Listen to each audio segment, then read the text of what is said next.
Et nous sommes de retour au plateau pour la suite de cette émission. Nous abordons notre deuxième sujet. Nous prenons la direction du Bénin pour parler de cette préparation de coup d'État. Le procureur de la Criette se prononce. Le procureur donc de la Cour de répression des infractions économiques et du terrorisme du Bénin s'est prononcé ce mercredi sur cette tentative ou ce coup d'État en préparation au Bénin et les arrestations qui ont eu lieu. C'était à la suite d'une déclaration faite par le porte-parole du gouvernement qui estimait que c'était à la justice de se prononcer sur cette affaire. Et quelques instants après, justement, le procureur de la Criette s'est prononcé pour lui. Il s'agit bel et bien d'une préparation de coup d'État contre le président Talon. La préparation impliquant notamment l'homme d'affaires Olivier Bokor et aussi l'ancien ministre Oswald Omeki, mais aussi le commandant de la garde républicaine. Selon le procureur, les commanditaires ont ouvert au nom du commandant de la garde républicaine un compte en République de Côte d'Ivoire à la NCA Bank avec un montant de 1,5 million de francs CFA et ont remis dans la nuit du 23 au 24 en espèces à l'intéressé une somme de 1,5 milliard de francs CFA. Et ils ont également donc mobilisé un véhicule pour pouvoir prendre ce montant dans plusieurs sacs et le remettre au commandant de la garde républicaine. Et c'est justement au cours de ces transferts qu'ils ont été interpellés. L'homme d'affaires Olivier Bokor également a été interpellé. Et donc voilà la version officielle de cette affaire. Nous en parlons avec nos invités. Je commence par vous, Michel Tchadja. Les rumeurs couraient déjà mardi très tôt le matin. Des personnalités ont été arrêtées au Bénin. S'agissait-il d'une machination politique, un coup d'État en préparation? Finalement, la version officielle est sortie ce mercredi. Il s'agit bel et bien, selon cette version officielle, d'un coup d'État en préparation qui a été déjoué par les services de renseignement du Bénin. Ah oui, je pense que les gens étaient surpris par ces arrestations, surtout que Olivier Bokor, c'est un ami intime du chef de l'État qui a été arrêté. Les Béninois s'interrogeaient sur cette arrestation. Qu'est-ce qui se passe? Et par après, on a arrêté aussi l'ancien ministre des Sports qui est aussi mêlé dans cette affaire. Et moi, ce que je vois, c'est le moment là où cette affaire tombe, parce que vous savez que actuellement le Bénin vit une situation difficile parce que le président Talon s'est permis de prendre une posture dans l'affaire qui opposait le Niger au reste de la communauté de la CEDEAO. Et il y a des conséquences qui commencent à faire mal aux Béninois. Les hommes d'affaires ne font plus grand-chose. Ceux qui opéraient, les opérateurs économiques au port de Cotonou, il n'y a rien qui arrive. Et quand ça se passe comme ça et subitement on annonce avoir déjoué un coup d'État, et généralement vous savez que les hommes politiques, ils utilisent parfois des occasions comme ça pour anéantir leur potentiel adversaire, leur potentiel ennemi.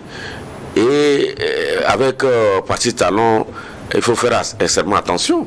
Rien n'est exclu dans cette affaire. Ça peut être une affaire très sérieuse, mais est-ce qu'il ne va pas utiliser ça pour essayer de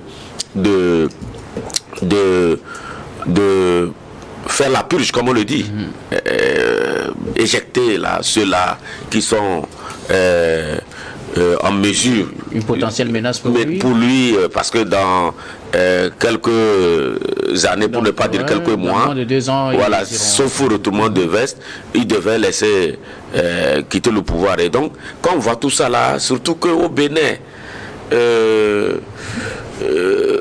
les riches ont vite fait de souffrir dans les mains des hommes politiques, parce que vous avez vu comment Sébastien Ajavon, qui était au départ avec Patrice Talon, après le sort que Patrice Talon lui est réservé. Et donc, quand vous voyez ça, et on dit aujourd'hui que Olivier Bokor, c'est l'ami intime de Patrice Talon, est-ce que il n'est pas en train de de vouloir l'anéantir parce qu'il aurait appris qu'il est en train de se préparer pour le succéder. Donc il y a tout ça là, mais moi je pense qu'il faut attendre un peu parce que je pense qu'il doit y avoir encore d'autres interpellations.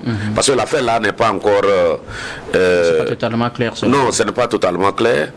Et vous savez que le commandant même de la garde présidentielle a été embarqué avec eux avant d'être libéré après.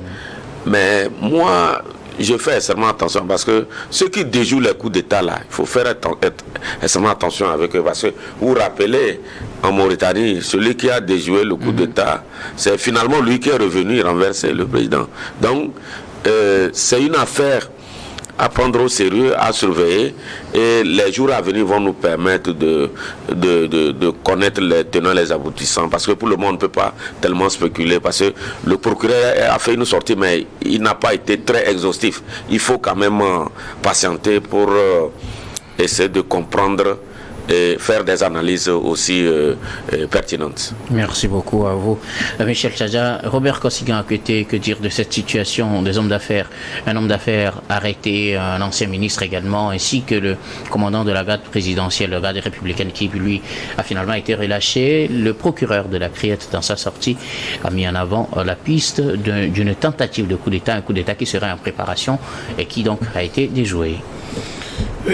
D'abord, moi, je dis que je n'ai pas assez d'éléments pour élaborer sur le sujet. La justice vient de faire sa déclaration. Et donc, ça voudrait dire que l'affaire est en instruction, les enquêtes se poursuivent. Donc, je vais attendre à ce que, voilà, que ce soit Bokor, que ce soit Oswald Omeki, jusqu'alors, ils bénéficient de la présomption d'innocence. Et donc, quand voilà, la justice va finalement trancher et que l'affaire va être à leur charge, là, on saura ce qui s'est réellement passé. Maintenant, l'autre chose, c'est que ce qui a même causé l'éjection ou la démission de Oswald Omeki du gouvernement du président Talon, c'est l'affaire Bokor. Parce qu'il a souhaité, malgré cette réforme dans le champ politique, qui demandait à ce que le prochain président béninois soit porté par un parti politique. Lui, Oswald Omeki, a souhaité que ce soit plutôt Bokor, qui n'est dans aucun parti politique ou qui n'a même pas créé un parti politique ou qui ne cherche pas à respecter cette nouvelle charte des partis politiques béninoises, voilà, à être voilà, le prochain président du Bénin. Voilà, si cette affaire n'a fait ni chaud ni froid aux politiciens béninois, vous savez, toutes les pontes politiques du Bénin aujourd'hui attendent 2026 pour se prononcer, soit en soutenant la candidature d'une autre personne ou en étant candidat, soit même porté par un parti politique tel que l'a souhaité alors le Patrice Talon et ses soutiens. Voilà, je voudrais citer les partis politiques UP et BR. Voilà, Omeki, qui était membre de UP, a souhaité que la charte soit alors mise de côté et que voilà, tous les mécènes voilà, puissent se présenter. Je pense que c'est depuis là-bas que voilà, on commençait peut-être tout ce que l'a amené peut-être à ce coup d'État. Bokor aussi n'a pas caché ses ambitions parce que voilà, d'abord c'était un petit groupe de personnes qui ont souhaité qu'il soit président. Ils ont créé une association qui finalement a son soutien. Et voilà. Ce n'est pas parce qu'il est ami du président qu'il ne doit pas chercher à être président. Vous savez, on a connu que dans les affaires politiques et dans le business, il n'y a pas de sentiment. Quand la personne trouve un moyen même pour vous déposer pour devenir président, ça n'a pas commencé par Bokor, ça ne va pas se terminer par lui. Pour vous donc, ça n'est pas une piste à exclure? Non, pas du tout. Vous savez, vous pouvez être des frères luthériens, mais quand il s'agit du pouvoir ou de l'argent, il n'y a pas de sentiment. Oui. Ça peut être évident, tout ce qui est en train de se dire là, ça peut être évident. Et puis, moi, j'ai déjà soupçonné la collaboration et la fidélité. À craindre. de ce commandant de la garde présidentielle. De la garde présidentielle. Parce que vous savez, quand nous prenons le Niger, c'était l'actuel président, le général Bazoum, voilà, qui évitait les coups d'État au président Bazoum, et finalement c'est lui qui l'a déposé. Donc les autorités béninoises fassent extrêmement attention à ceux fidèles d'aujourd'hui, voilà, qui n'exploitent pas peut-être cette piste-là pour les déposer dans 2 ou 3 jours qui viennent. Merci beaucoup. Important. Merci à vous, Robert Kassigan. Écoutez, Sana, que dire de cette situation? Le procureur de la Criette s'est prononcé officiellement sur ces arrestations. C'est la piste de coup d'État qui est la piste officielle. Ils ont été retrouvés d'ailleurs avec une importante somme d'argent, 1,5 milliard dans des sacs, dans une voiture Prado. En tout cas, les images l'ont montré. Votre réaction? Oui, je voulais suivre ce que M. Robert vient de dire tout à l'heure en rappelant une chanson de Niassine Beya de Mafeu qui disait « Ami, si tu tombes, un ami sort de l'ombre à ta place ». Et aujourd'hui, on remarque que les personnes qui sont impliquées dans cette tentative de coup d'État sont vraiment des proches du président Talon, malheureusement, dont M. Olivier Boko, qui est jusqu'à son arrestation, celui avec qui il dirigeait le pays. Il était le conseiller spécial à qui tous les ministres rendaient compte, c'est-à-dire depuis le début de l'avènement, aux premières heures de l'avènement au pouvoir de M. Patrice Talon.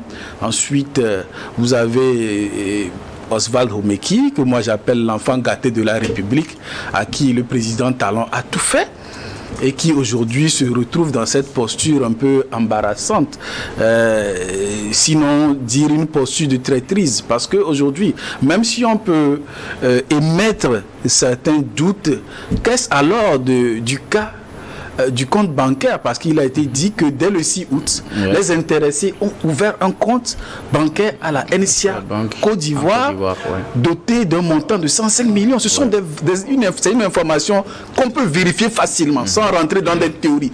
Qui a ouvert le compte? Quelles sont les personnes qui ont ouvert le compte?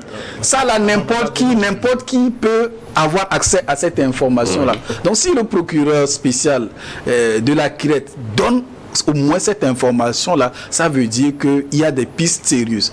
Comme l'a dit, ils étaient suivis alors.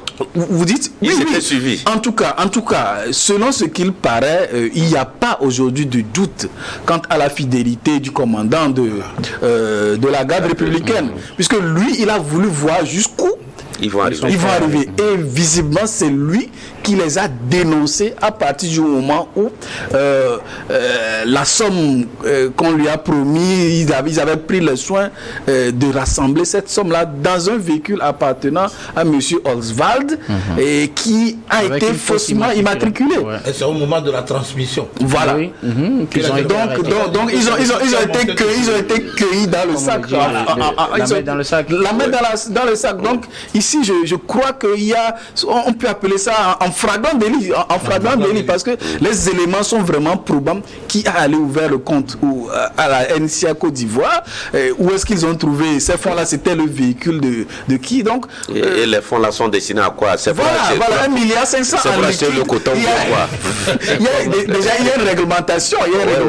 On ne doit pas circuler avec un certain montant. Un certain montant, mais ça devient suspect. Si ça dépasse un certain, je ne sais pas si c'est 2 millions, 3 millions, je ne sais pas le montant exact, on peut te soupçonner de blanchiment. Mais des ministres, un ancien ministre, un proche du président de la République, avoir 1,5 milliard en liquide, mais tout ça c'est suspect. Et comme le disait M. Robert tout à l'heure, cette affaire a commencé déjà en 2023, quand M.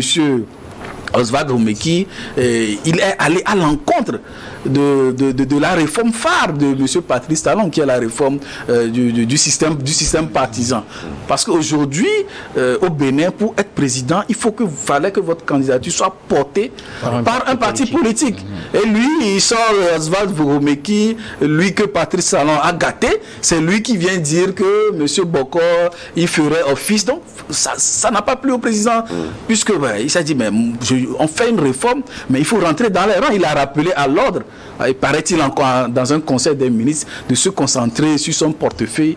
Ben, le voilà, le monsieur, enfant gâté qu'il est, il n'est pas content le lendemain. Bon, il démissionne comme ça. Et le voilà aujourd'hui dans ces méandres-là. Moi, je trouve que c'est vraiment déplorable, et surtout pour lui, hein, parce que c'est la jeunesse quand même, et de se retrouver dans une situation où il risque pas moins de 20 ans de prison.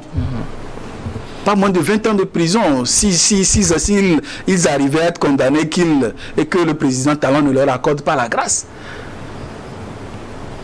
Alors, moi, mon interrogation, qu'est-ce qui encourage ces idées de tentative de coup d'État? Puisque, bon, je reviens à vous d'abord, Michel. Vous n'avez pas toujours écarté la piste d'un complot politique, puisqu'il était pour Olivier Bokor. C'est peut-être la raison pour laquelle on aurait fait un montage pour l'arrêter. Bon, vous ne l'avez pas écarté aussi, mais au regard de tout ce qui a été présenté comme preuve, Sana le disait tout à l'heure, le compte ouvert en Côte d'Ivoire, les montants, du moins on a eu les images quand même, des sacs avec de l'argent et tout ça là, est-ce que ce n'est pas des preuves palpables pour plutôt privilégier uniquement la piste de la préparation d'un coup d'État? Et si c'est oui, qu'est-ce qui pousse les gens à s'adonner à cette idée de faire un coup d'État, de déposer un président démocratiquement élu et qui est toujours dans l'exercice de son mandat?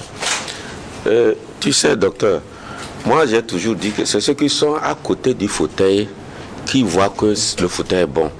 Nous qui sommes loin, nous on ne regarde, on ne sait pas comment ça se passe. Vous voyez Olivier Bokor, c'est quelqu'un, on dit l'ami intime, le bras financier aussi, il faut le dire, de la machine politique du parti au pouvoir. Et donc, ça veut dire quoi? Ça veut dire que c'est un monsieur qui voit, qui est au centre du palais, qui voit ce qui se passe.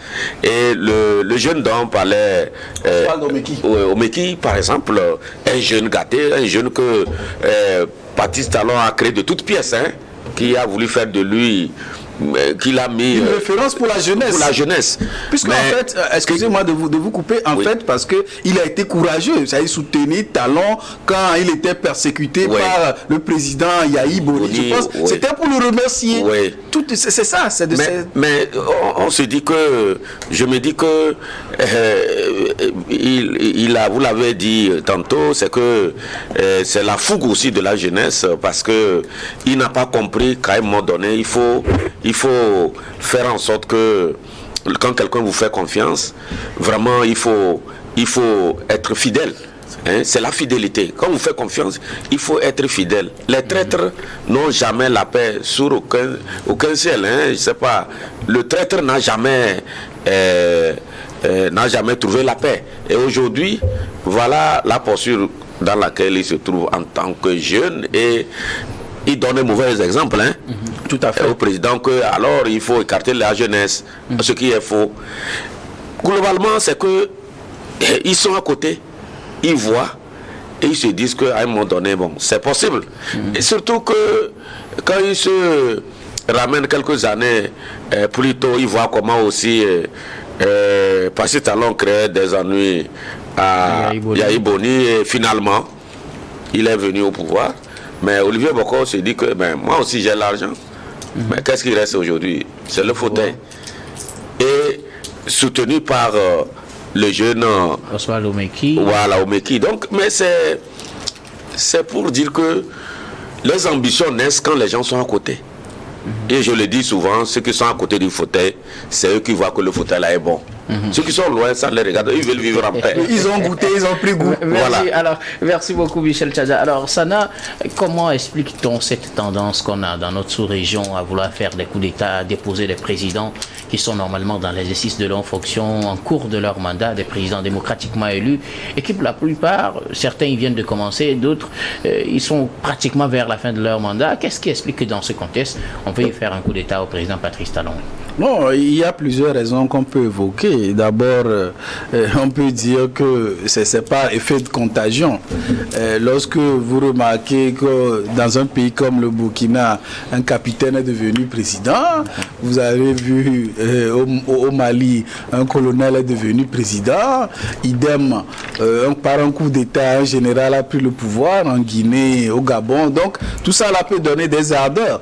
Et vous voyez aujourd'hui, lorsque vous scrutez un peu l'actualité, je ne sais pas si on peut appeler ça géopolitique, entre le Niger et le Bénin, puisqu'il y a un contrat pétrolier qui est un peu malmené ces derniers temps en vue des tensions. On peut dire qu'il y a beaucoup d'intérêts en jeu qui peut susciter des appétits voraces. Mais eux doivent se rappeler qu'ils ne sont pas des militaires. Ceux qui sont impliqués dans cette affaire ne sont pas des militaires. C'est peut-être pourquoi ils se sont associés. Oui, voilà, tout à fait. De talents voilà. sont en fait, aujourd'hui, il y a un scénario bien établi. Il suffit juste pour se légitimer, faire un coup d'État, commencer par des déclarations supposées panafricanistes, se rapprocher un peu de la Russie, et puis le crime est parfait. Hein. C'est comme ça on légitime le coup d'État maintenant. Donc vous voyez que quand c'est si facile, ça devient un effet de mode. Ça devient vraiment un effet de mode. Mais moi, je crois que, comme le dit Michel, c'est parce qu'ils ont été très proches. Ils ont vu un certain nombre de choses. Je crois, à un certain moment donné, tout récemment, lorsque le cas Boko s'est présenté, que d'autres étaient soutenus d'ailleurs par d'autres personnes. Mais Patrice Talon leur a dit que, de toute façon, la générosité dont fait part M. Boko, que c'est lui qui met, c'est les ressources à sa disposition pour qu'il puisse financer un certain nombre de choses. Donc que c'est lui qui est derrière tout ça, que s'il le fait, il le fait d'abord en son nom. Et donc moi je pense que c'est tout à fait dommage, c'est tout à fait dommage que faire un coup d'État, déposer un président démocratiquement élu, c'est devenu la mode. Mais je pense aujourd'hui, le président Talon, il est là, je ne suis pas tout à fait d'accord avec M. Michel, parce que nous voyons un peu les réalisations de M. Patrice Talon au Bénin. Et tout le temps, même si aujourd'hui la situation économique est un peu tendue, mais c'est la même actualité, que ce soit au Nigeria, que ce soit au Bénin, que ce soit au Togo, que ce soit au Ghana. Nous traversons une période économique où le pouvoir d'achat des ménages est très mis à rude épreuve. Donc aujourd'hui, Patrice Talon a un bilan à défendre. Et ils savent que si M. Patrice Talon se prononce favorablement pour une autre personne, de toute façon, il a été très clair dit que lui, il n'a pas d'héritier politique légitime aujourd'hui, que la personne qui choisira, ce sera en fonction du mérite. Et donc aujourd'hui, je vois que Monsieur Boko, il sent qu'il a peu de chance pour succéder à Monsieur Patrice Talon. Donc, il est en train de passer par des chemins détournés, tortueux, et malheureusement, c'est la case prison où il risque de finir. Robert Kossiga, oui, Michel. Mais ça pose un problème aujourd'hui avec cette tentative de coup d'État. Est-ce que les régimes démocratiques ont des soucis à se faire? Oui, puisque on dirait que ça est devenu la mode, les tentatives il n'y a pas très longtemps, on parle du Burkina. Là-bas même, chaque jour, c'est comme on déjoue les coups d'État. Chaque jour, on déjoue les coups d'État. Bon, on se pose beaucoup de questions, mais surtout dans les régimes démocratiques, comme on le dit au Bénin, est-ce que, quand on est élu démocratiquement, est-ce qu'on doit quand même avoir peur aujourd'hui? Et c'est pourquoi moi je ne suis pas le colonel, je pense, le commandant de la garde républicaine là. Le colonel Tovidroy. Bon, moi je me dis, avec les officiers là, il faut faire extrêmement attention, parce que je reviens toujours au cas de Mauritanien où quelqu'un a empêché un coup d'État, après il est venu faire son propre coup d'État. Donc c'est pour dire que même le temps qu'il reste à Boni là, à Patrice Talon, il doit faire extrêmement attention, parce que Olivier Boko, ce n'est pas n'importe qui. Bon, s'il a... Ils sont plus proches collaborateurs. Voilà, et lui aussi, il a des gens. Tout à fait. Qu'est-ce qui va se passer quand le monsieur là va être mis au youf? Bon, qu'est-ce qui va se passer? C'est pourquoi les jours à venir vont être déterminants. Merci beaucoup à vous, Michel. Alors, Robert Kosigan, écoutez, pourquoi cette tendance à faire des coups d'État devient finalement très répandue dans notre sous-région? Mais là, je fais signaler que c'est des civils, c'est pas des militaires. Du moins, bon, il y a un colonel parmi eux. Apparemment, c'est lui qui a vendu la mèche. On ne sait pas trop, on n'a pas encore trop de détails. Mais aux dernières nouvelles, lui, il a été libéré. Pourquoi a-t-on tendance à vouloir faire un coup d'État? Surtout dans ce cas précis, un président qui, normalement, doit rendre le pouvoir en 2026. Un président qui a annoncé à plusieurs reprises qu'il ne changera pas la Constitution pour rester au pouvoir. Pourquoi veut-on lui faire un coup d'État? Vous savez, comme l'a dit mon ami Sana, c'est l'argent. Moi, je vais être droit au but, c'est l'argent. Mais Olivier Bocco, il a de l'argent. Ils sont capables de donner 1,5 milliard à quelqu'un pour faire un coup d'État. J'ai l'argent et donc ça me suffit. C'est ceux même qui ont plus d'argent qui cherchent encore à gagner. Encore et encore. Si je prends par exemple Oswald Omeki, c'est parce qu'il sait que le pouvoir de Patrice Talon est finissant. Et donc il ne veut pas être ancien ministre, non. Il veut rebondir avec le nouveau pouvoir qui, selon lui, doit être conduit par Olivier Bocco et occuper peut-être un poste plus juteux, un poste qui a plus d'influence et être toujours au-dessus, parmi les grands, c'est tout. Sauf que il a trahi une confiance d'un grand homme, Patrice Talon. Quoi qu'on dise en Afrique aujourd'hui, si nous voulons parler des présidents bâtisseurs, des présidents qui ont une vision de développement pour leur nation, il y a Patrice Talon. Et son bilan est là. Même ceux qui le critiquent au Bénin savent. Le péché de Patrice Talon, c'est d'arrêter la corruption. C'est de permettre à la justice de travailler. Parce que avant, tout le monde occupait des postes pour s'en faire les poches. C'est ça la démocratie béninoise avant.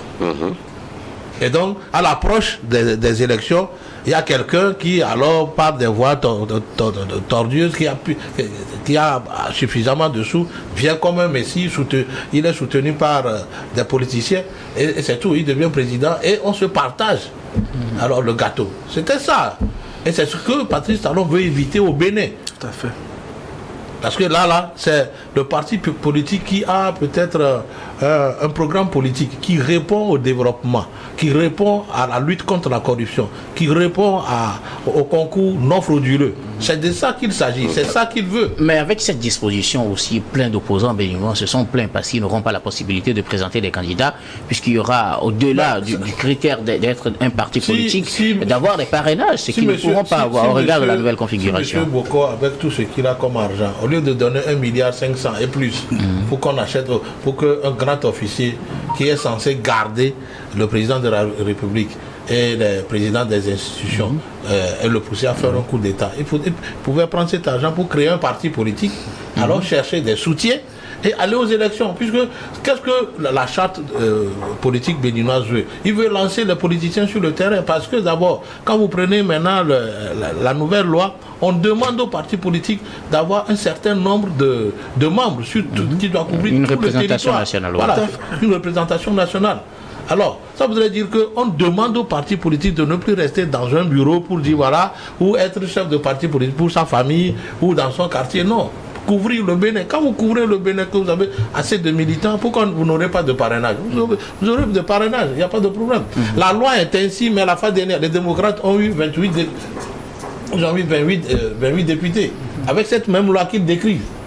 Il décrit la même loi qui leur a permis d'avoir 28 députés. Ça veut dire que même si les démocrates travaillent, ils peuvent prendre alors le poste de président après Patrice Talon. Patrice Talon a verrouillé la constitution béninoise. Il dit il n'y aura plus un Béninois de sa vie qui fera plus de 2 mandats. Ça veut dire qu'il a mis un verrou et c'est au moment où il a tous les députés à sa cause. Alors, Olivier Bocco, il devrait créer un parti politique, rentrer dans la compétition et chercher à avoir les parrainages qu'il faut. Et non passer par... Moi, je vous dis que même les politiciens de l'opposition béninoise ne vont pas apprécier ce qui est en train de se passer. Parce qu'il y a plusieurs fois qui disent qu'ils prônent la paix et non les coups d'État. Les coups d'État reculent, quoi qu'on dise. Même quand on y colle peut-être le panafricanisme, tout le monde sait que ce n'est pas ça. Oui. Merci beaucoup à vous tous pour vos contributions. Nous allons marquer la pause pour le journal, puis on reviendra tout à l'heure pour la suite de cette émission.